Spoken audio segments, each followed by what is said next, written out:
Bonjour. Aujourd'hui, je veux réfléchir avec vous en concernant le retour de Jésus-Christ. Malheureusement, il y a beaucoup des églises qui ne se parlent pas en concernant le retour de Jésus. Ça, c'est terrible. Il faut parler sur le retour de Jésus parce que Dieu nous dit dans sa parole, dans la Bible sacrée. Alors, ça veut dire que c'est important d'étudier, c'est important de croire. Le livre de chrétiens, de croyants, c'est la Bible sacrée. Et malheureusement, il y a beaucoup de personnes qui ne croient pas dans le retour de Jésus-Christ. Je veux dire que c'est normal, une personne qui se déclare pas croyante ne croit pas dans le retour de Jésus. Tout à fait parce qu'elle ne croit pas en Dieu, c'est logique. Mais c'est tellement étonnant et triste qu'une personne qui se déclare croyante ne croit plus dans le retour de Jésus-Christ. On sait qu'il est déjà venu, il a déjà accompli la mission de mourir sur la croix pour nous, de ressusciter dans le 3e jour, etc. Mais on doit aussi croire dans son retour que c'est écrit dans la Bible sacrée. C'est écrit. Alors, si le livre de croyants, c'est la Bible sacrée, pourquoi pas croire? On doit croire. Si on se déclare chrétien, croyant, on doit croire parce que toutes les choses qui sont écrites dans la Bible, en concernant le passé, le présent et le futur, c'est tout vrai. Il n'y a pas de doute. Toutes les choses qui ont arrivé, tout à fait, il est arrivé. Tout qui s'est écrit, tout à fait, il y arrive et il y arrivera. Ça, c'est certain. Pour qui est croyant et croyant dans la parole de Dieu. Alors, parfois, je réfléchis beaucoup sur ce sujet, que c'est un sujet délicat et tellement important dans la vie spirituelle avec Dieu, le retour de Jésus-Christ. Alors, on voit la situation du monde aujourd'hui. Il y a des choses incroyables, horribles qui arrivent. Il y a des choses injustes qui arrivent. Et on doit réfléchir à la logique. Dieu est amour et justice. Est-ce que toute cette injustice, ces choses mauvaises qui arrivent dans le monde, va durer pour toujours? Bien sûr que non, parce que Dieu est juste. Parce que ça, il y aura le retour de Jésus pour prendre ces croyants qui ont pratiqué le bien, ont pratiqué le vrai amour de Dieu.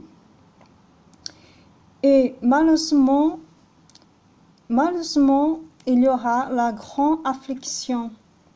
On a des afflictions maintenant, Mais avant le retour de Jésus, c'est moins parce que d'accord avec la parole de Dieu, après le salut que Jésus va venir sur le nuée, prendre ses choisis, ordonner à ses anges de prendre ses choisis, ses croyants fidèles. Les autres qui vont rester ici, ils vont souffrir la grande affliction. Et nous, tous les croyants, les croyants qui ont été morts sera ressuscité et il recevra le salut. Et les vivants aussi vont se rencontrer avec Jésus dans la nuit. Ça, ce n'est pas un film de fiction, ça, c'est la parole de Dieu. Je comprends, d'accord avec la Bible sacrée, que le retour de Jésus se donnera un doux face, un doux moment. Le moment dont Jésus verra entre la nuée et prendre ses choisis. Le deuxième moment sera le moment qu'il va venir sur les montagnes de Olivier à Jérusalem pour sauver le peuple israélite, le peuple de Dieu. C'est dans ce moment-là que les personnes qui ont été sauvées, ont été séparées, elles vont retourner avec Dieu et avec Jésus. Et comme ça, Jésus va détruire tout le mal, le diable, avec sa présence, comment je peux dire, majestueuse, souveraine. Et comme ça, je comprends. Alors, pourquoi il y a beaucoup de personnes qui ne croient pas? Parce que je crois que dans les derniers jours, des afflictions, beaucoup de personnes on a perdu la foi en Dieu, la foi vivante, l'amour et la voix vivante qui nous amène à croire dans la Bible sacrée, dans les promesses de Dieu. Beaucoup de personnes sont en train de se laisser refroidir spirituellement. Ça, c'est grave. Ça introduit la perte de leur salut. C'est possible de perdre le salut quand la personne a le cœur foi avec Dieu et ne croit plus dans les promesses de Dieu. Le retour de Jésus est tout à fait une promesse de Dieu qui s'accomplira. Mais il y a beaucoup de fausses prophéties pour le monde entier qui essayent de calculer la date, le mois, l'année. C'est que c'est blasphémie et faux prophétie parce qu'on peut lire ici Matthieu, je le sais pour parler, Matthieu chapitre 24, verset 36 et 37 aussi.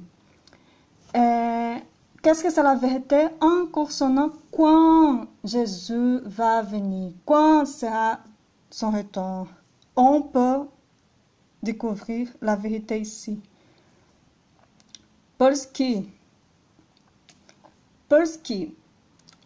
et de jour et de l'heure, personne ne le sait, ni les anges du ciel, ni le Fils, mais le Père seul. Encore. Matthieu 24, verset 36. Parce que est de jour et de l'heure, personne ne le sait, ni les anges dessus, ni le Fils, mais le Père seul. Ça c'est clair.